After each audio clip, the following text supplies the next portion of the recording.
Hello అండి, welcome to మా ఇంటి రుచి మంట కిచెన్. ఇవాళ మనము అమ్మవారికి ఎంతో ఇష్టమైన పెరుగన్నం చేసుకుందాము.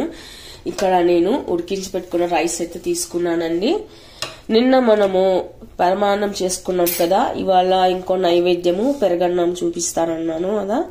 ఇప్పుడు పెరుగన్నం కలుపుకుందాము. ఇలాంతా అన్నం పొడి పొడి చేసి పెట్టుకున్న తర్వాత మనము 1 కప్పు వరకు చిక్కటి పాలండి, కాచి చల్లార్చిన పాలు, ఈ పాలను వేసుకొని కలుపుకోవాలి. ఇలా మనము పాలేసి కలిపి పెట్టుకున్న తర్వాత అన్నాన్ని బాగా ఇలా స్మాష్ లాగా మెత్తగా చేసి పెట్టుకోవాలి. ఆ తర్వాత అదే కప్తో 1 కప్ వరకు చిక్కటి గడ్డ పెరుగు అండి, ఇది ఇంట్లో తోడు వేసిందే చిక్కటి పెరుగు వేసుకొని కలుపుకొని పెట్టుకుందాము. ఇది కూడా బాగా అన్నానికి అంతా అంటేలాగా మనం బాగా కలుపుకొని పెట్టుకోవాలి.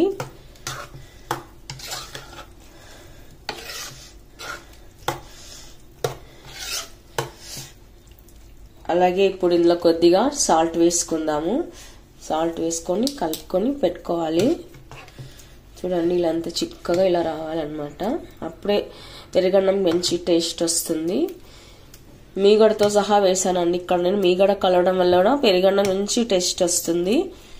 పాలలోని మీగడ, పెరుగులోని మీగడ అంతే వేసి మనం ఇలా కలుపుకొని పెట్టుకోవాలి. తర్వాత పైన ఇప్పుడు కొద్దిగా కొత్తిమీర కూడా వేసుకుందాము. అలాగే కొన్ని దానిమ్మ పండ్లు కూడా, దానిమ్మ గింజలు కూడా వేసుకొని కలిపి పెట్టుకుందాము. ఇదంతా వేసి కలిపి పెట్టుకున్న తర్వాత ఇప్పుడు పెరుగన్నంకి మనం ఏం కావాలో తాలింపు వేసుకుందాము. తాలింపు వేసే వరకు కాసేపు మూసి పక్కన పెట్టుకుందాము. ఇప్పుడు మనం కడాయి పెట్టుకుని అందులో 1 టేబుల్ స్పూన్ ఆయిల్ వేసుకున్న తర్వాత క్యాషూ నట్స్ వేసుకుందాము. ఇవి కాస్త దూరగా వేగాలి, మెరూన్ కలర్లో రావాలి. జీడిపప్పు మంచి కలర్ వచ్చే వరకు కలుపుకొని పెట్టుకుందాము. ఇలా పప్పునంతా వేరే ప్లేట్లో తీసి పెట్టుకుందాము. ఆ తర్వాత ఇందులోకి పచ్చిశనగపప్పు, మినపగుళ్ళు, ఆవాలు, జీలకర్ర, కట్ చేసి పెట్టుకున్న కరివేపాకు, మిరియాలు, పచ్చిమిరపకాయలు ఒక 2-3 తీసుకున్నానండి. ఇవన్నీ వేసి కలుపుకొని పెట్టుకోవాలి. ఆ తర్వాత డ్రై రెడ్ చిల్లీ ఇవన్నీ వేసుకొని కలుపుకొని పెట్టుకోవాలి. తాలింపు మంచిగా వేగిపోయిందండి. ఇప్పుడు క్యాషూ నట్స్ వేసి కలుపుకుందాము.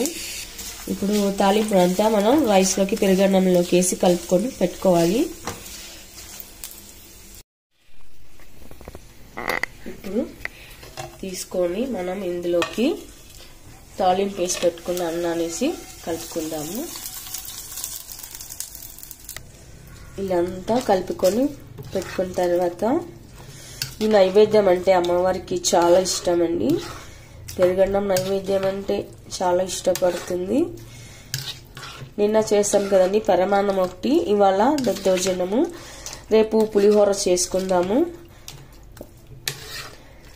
ఇలాంతా కలుపుకున్నాక ఇప్పుడు అమ్మవారి నైవేద్యం కోసం ఒక ప్లేట్లోకి తీసుకుందాము. మనం పెరుగన్నాన్ని ఒకసారి ఇంబోలోకి తీసుకుందామండి. ఆ తర్వాత మీరు పూజ చేసే టైంకి నైవేద్యం ప్లేట్లలో పెట్టుకోండి. ఇత్తడి ప్లేట్లు ఉంటాయి కదండి, ఇత్తడి ప్లేట్లు కానీ, వెండి ప్లేట్ కానీ, రాగి ప్లేట్ కానీ ఏదైనా ఉంటే అందులోకి పెట్టేసుకోవాలి.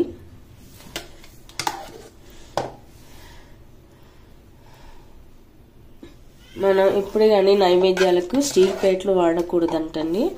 అందుకని రాగి ప్లేట్ కానీ, ఇత్తడి కానీ, వెండి ప్లేట్లు కానీ, లేదా అవేమి లేవనుకోండి అరిటాకులు, ఇస్తరాకులాగా వస్తాయి కదండి, అలాంటి దాంట్లో కూడా మనం నైవేద్యం పెట్టుకోవచ్చు. ఇప్పుడు పైన కొద్దిగా కొత్తిమీర వేసి పెట్టుకుందాము. నేను ఇక్కడ అల్లం ముక్కలు వేయలేదండి, మీకు కావాలంటే వేసుకోవచ్చు. నైవేద్యం పెట్టేటప్పుడు కొందరు వేస్తారు, కొందరు వేసుకోరు కదా, అలాగని నేను వేయలేదు ఇక్కడ. ఆ తర్వాత పైన కొద్దిగా అక్కడక్కడ దానిమ్మ పండ్లు కూడా మనం వేసి పెట్టుకుందాము. చూడ్డానికి కూడా చాలా బాగుంటుంది. అక్కడక్కడ జీడిపప్పు పెట్టుకొని మనం సర్వ్ చేసుకుంటే కూడా చాలా బాగుంటుంది.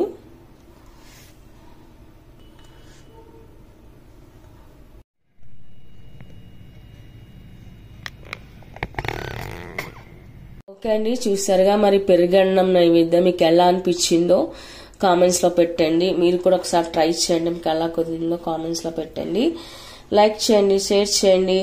మరిన్ని వీడియోల కోసం మన ఛానల్ తప్పకుండా సబ్స్క్రైబ్ చేయండి. Thank you for watching.